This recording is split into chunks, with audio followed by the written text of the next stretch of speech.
আরে বাবা, হ্যাঁ হ্যাঁ স্যার স্যার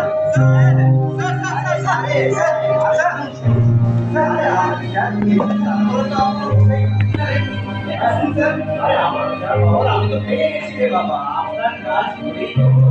আপনি কাজ করুন, আপনি কাজ করুন, আমি আগামীকাল আমার সঙ্গে এসে অফিসে যাবেন, হ্যাঁ? ঠিক আছে তো? ওকে। আপনি, আপনাকে তো বললাম আমি পরের সপ্তাহে আসুন। পরের সপ্তাহে আপনার বলে আপনি 1 বছর টাইম দিলেন। তো আমি কি করবো?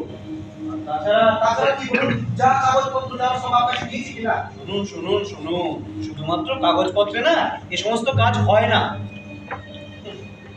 এটা চাই এটা। আপনি এক কাজ করুন, আপনি পরের সপ্তাহে এটা নিয়ে আমার সঙ্গে অফিসে দেখা করুন, হ্যাঁ? ততক্ষণ ভালো থাকুন, হ্যাঁ? ঠিক আছে। স্যার স্যার স্যার স্যার শুনুন স্যার স্যার